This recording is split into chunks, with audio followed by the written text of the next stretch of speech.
sertamu dan sertamu juga. Inilah Injil suci menurut Yohanes. Dimuliakanlah Tuhan.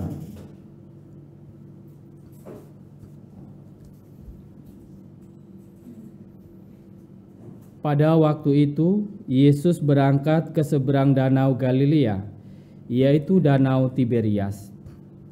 Orang banyak berbondong-bondong mengikuti dia, karena mereka melihat mujizat-mujizat penyembuhan yang diadakannya terhadap orang-orang sakit.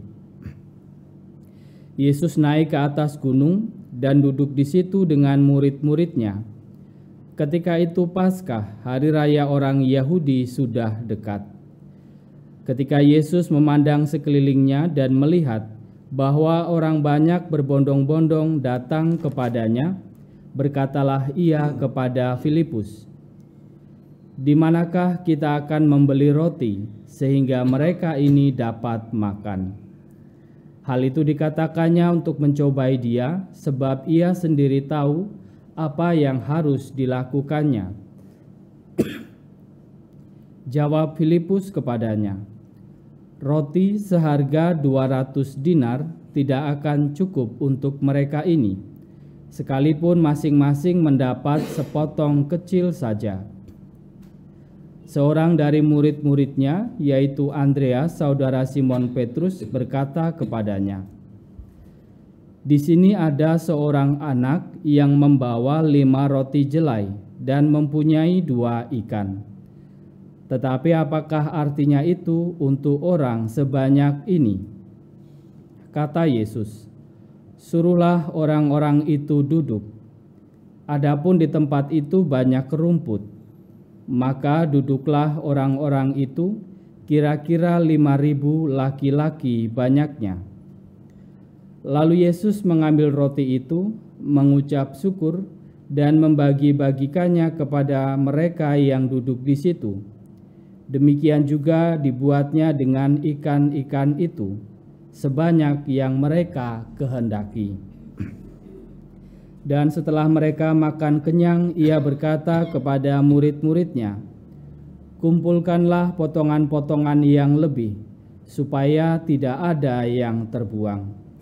Mereka pun mengumpulkannya dan mengisi 12 bakul penuh dengan potongan-potongan dari kelima roti jelai yang lebih setelah orang makan.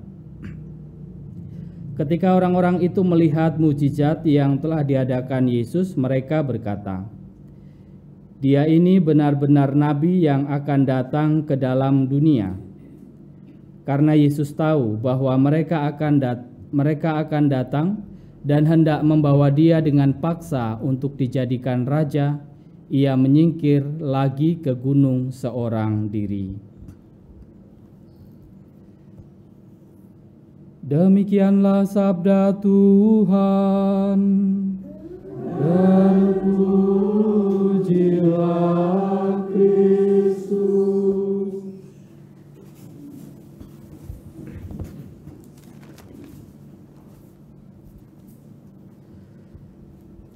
Salah satu ciri khas bacaan-bacaan selama masa Paskah yang saya amati adalah bahwa bacaan-bacaan selama masa Paskah, baik itu bacaan pertama maupun bacaan Injil, selalu memiliki nuansa yang meneguhkan iman.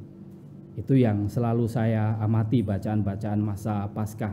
Senantiasa peristiwa-peristiwanya adalah peristiwa yang meneguhkan iman, peristiwa-peristiwa yang membangkitkan iman kita sebagai orang-orang Katolik, sebagai para pengikut Yesus. Dan dalam bacaan pertama hari ini yang kita mendengarkan kisah bagaimana ketika Petrus dan teman-teman ditangkap, diadili, lalu ada salah satu guru bijaksana yaitu Gamaliel yang datang dan memberikan nasihat kepada para tokoh-tokoh agama pada waktu itu supaya para murid ini jangan ditahan, tetapi supaya dilepaskan. Karena sudah menurut kesaksian, menurut pengalamannya, banyak tokoh-tokoh yang dulu ditangkap dan para pemimpinnya dibunuh, lalu para pengikutnya bubar, begitulah. Lalu Gamaliel mengatakan kepada mereka, ya, kalau memang para pengikut Yesus ini adalah sungguh-sungguh bukan dari Allah, maka suatu saat mereka juga akan bubar, kurang lebih dikatakan demikian. Tetapi kalau memang sungguh-sungguh dari Allah, toh jangan-jangan malah kita melawan Allah sendiri. Dan kisah ini pada akhirnya memberikan penegasan juga kepada kita bahwa pada akhirnya murid-murid Yesus masih bertahan hingga pada hari ini. Nah, kita para pengikut Yesus masih senantiasa berkumpul pada hari ini, pada pagi ini bahkan, yang menjadi peneguhan juga bagi kita, iman kita, bahwa apa yang dilakukan Yesus itu memang sungguh-sungguh berasal dari Allah sendiri. Karena para pengikutnya tidak pernah bubar, walaupun menghadapi banyak pertentangan, menghadapi banyak sisaan, menghadapi berbagai macam tantangan, entah itu dari luar, entah itu dari dalam. Dan Santo Athanasius yang kita peringati hari ini adalah tokoh yang senantiasa menjaga bagaimana ajaran-ajaran gereja itu tetap dipertahankan, ajaran-ajaran gereja itu dibela, sehingga gereja tetap senantiasa kokoh berdiri sampai dengan hari ini. Menjadi sebuah peneguhan bagi kita dalam bacaan pertama hari ini, bahwa kita orang-orang Katolik, para pengikut-pengikut Yesus, walaupun menghadapi banyak tantangan di sana sini, siksaan di sana sini, tetap senantiasa kita tetap kokoh berdiri dan tetap bangga menjadi para pengikut Yesus. Dan itulah yang juga diungkapkan oleh para rasul. Mereka merasa bangga menjadi pengikut Yesus, pernah mengalami penderitaan sebagai para pengikut Yesus, dan memberitakan Injil tentang Yesus yang adalah Mesias kemana-mana hingga pada hari ini.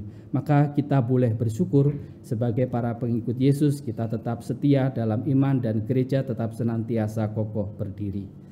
Lalu dalam bacaan Injil kita melihat bagaimana Yesus memberi makan 5.000 orang dengan roti dan ikan yang jumlahnya kalau dihitung pastilah tidak cukup. Tetapi kisah penggandaan roti dan ikan ini memberikan permenungan yang menarik buat saya.